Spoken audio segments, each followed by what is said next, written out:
Before we get into this week's show, I want to give you the 3 challenges for the month of June. Please know that these are not sponsors, but just friends that we support, so helping them helps us. The first challenge is to go watch Dead Drift on Amazon Prime. You don't need to be an Amazon Prime member to watch Dead Drift, so please go watch it, then come back and post in the comments what you think. Our second challenge for the month of June is to go try Glenmorangie Quinta Raban 12-year and let us know what you think. If you are in Western Washington, it is available at Louis G's in Fife. So go take a few sips, then post in the comments what you think. We want to hear from you on this. The third and final challenge for the month of June is to go to thewhiskeypeople.com for all your whiskey education needs. No matter if you want to be a server at a restaurant that knows what they're talking about, a bartender extraordinaire, an entrepreneur starting your own distillery, or just a whiskey snob that needs to know more. This is the place to get your education and become a true whiskey nerd. Now, on with the show.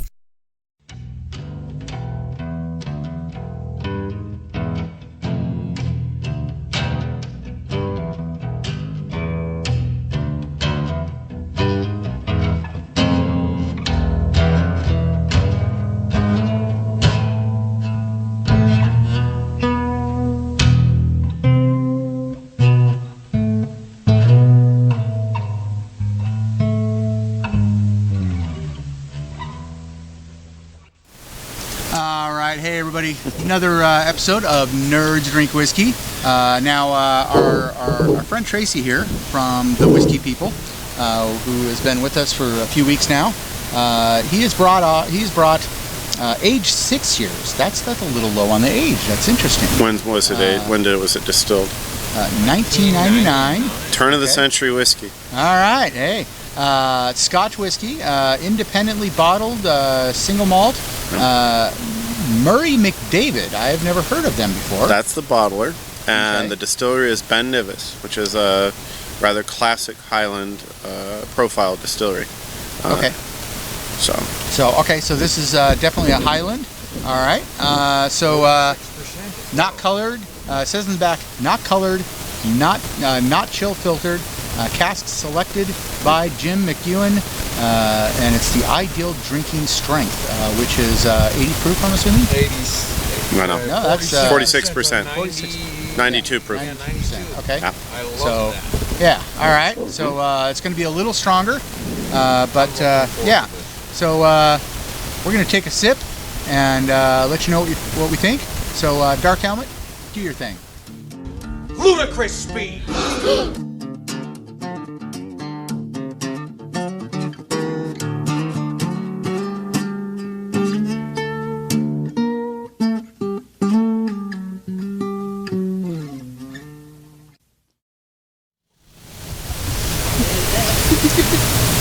Watch the iTunes tag. Yeah, I know. That's actually really good. Especially, I was just glancing at the back of the bottle that it was first distilled in 1999 and then bottled in 2005. So that's been sitting in a bottle for a long time just on its own. That's really, really good. Nice Barrel. and smooth. Sitting in the barrel. Yeah. Yeah. But yeah, for a decent amount of time, and nice and smooth, easy going down. It's got a really kind of soft but fruity style flavor to it, just a little bit. I enjoy it very, very much so. What do you think? Now I noticed that the sweet came on at first. The very first initial taste was very sweet, but that sweetness disappears extremely quickly, and then you have a completely different mouthfeel, which is a little harsh, but that goes with the 92. It's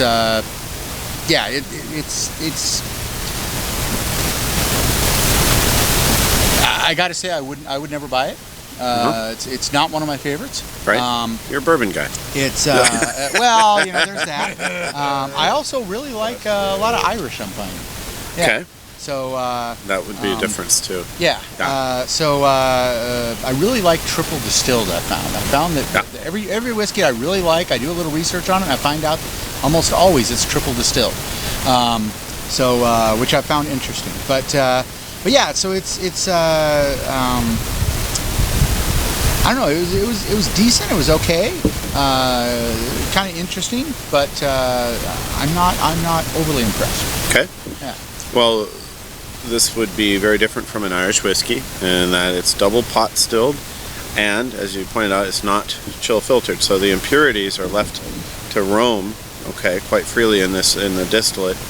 And what you're doing is the texture of the mouthfeel, even though the sweet floral flavor at the front dissipates quickly and you have an astringent non-wet finish, you still have a waxy element to the mouthfeel, and that's because of the lack of distillation. Okay, so when you have a triple distilled whiskey or a continuous stilled coffee stilled whiskey, you're going to get that kind of clean texture that you like. Okay, and then the flavor will typically be more definitely from the mash as opposed to the barrel too, less adhesion. So, but yeah, this is a classic Highland flavor. This is sweet, fruity, floral, depending on the day, and yeah, at 6 years, it's going to have a little bit of a punch to it, along with the 46. But it really didn't taste like, for example, the old Pulteney 12 we talked about earlier. It doesn't have the turpentine or the lighter fluid at all. It's just simply got a little bit of punch to it. Mm-hmm. And it is unlike a bourbon. I mean, it's kind of airy, okay? And so it has a little different quality or character to it than a bourbon in so many ways. Okay. Now, we talked a couple episodes ago about tasting notes, mm-hmm. and how people should use the things that they're used to. Mm-hmm. But when you say floral notes, I don't know how many of us here have actually eaten flowers. Well, remember, we taste 7 things, and we smell 123. Okay. Okay. So in this area, you could look at pansies and lilacs as the area that I would go into, to be really specific. Most people can't or won't go there because they don't go around smelling flowers and drinking whiskey at the same time. It takes practice. But your lilacs are right there, and when I got into the yard, I was like, uh-huh. And then, there's other flowers, but it doesn't smell like roses. It doesn't smell like daisies, right? And it doesn't smell like nasturtium, so it's in that other zone, all right? Then on the sweet side, we lean more toward the honey caramel as opposed to, say, toffee, molasses, or dark sweet, okay? And when we look at the fruit side, you're more in the apple pear area, kind of that white neutral fruit area. It's not banana, it certainly isn't citrus, okay? But those are the kinds of areas when we wander into floral, fruity, sweet, and then we pin it down to be specific. It takes a little practice, a lot of food and a lot of whiskey, you'll get there. Yeah. Okay. And we do need to be clear when we're talking about how long something's been in the bottle and how long something's been in the cask. Whiskey does not age in the bottle. Only bad things can happen with it being in the bottle for a certain amount of time, whether it's sun exposure or other things. But it's time in the cask that it actually ages, and that's the time that it matters. The time in the cask is way more important than the time in the bottle. So in the bottle, only bad things can happen, but in the cask, for the most part, good things happen. So one of the things I tend to tell people is that it's going to be different from different years. We talked about being distilled in 1999. So a Ben Nevis that was distilled in 2008 can still be a 6-year Ben Nevis and taste entirely different. Okay? Then it's because the sourcing of materials and maybe some of the distillation methods or the master distiller were different at the time it was distilled and bottled. So it's not a qualitative or quantitative, it's just situational as to changes from one rendition for 1 year versus another. You're absolutely right. The impact of barreling is strictly in the barrel. Yep. But you will see, it's kind of like archiving cassette tapes versus beta VHS versus CDs versus FTP or download or podcast.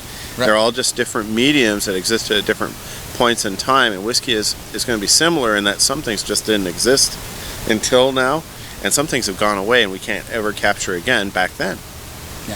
Yeah, it's we definitely got to say that there's way more to learn about whiskey than most people realize, and that's why we have groups like the Whiskey People who will educate you if you want to do more than just drunk juice, and you actually want to learn how to experience more from the whiskey as opposed to the side effect of the whiskey, what the whiskey itself has to offer. So you can go to whiskeypeople.com and check them out. We'll also tag them in the show notes. And again, please go by Louis G's in Fife and check out the Glenmorangie and the Old Pulteney 12 and tell us in the show notes what you think. And we will see you next week for another episode of Nose Drink Whiskey.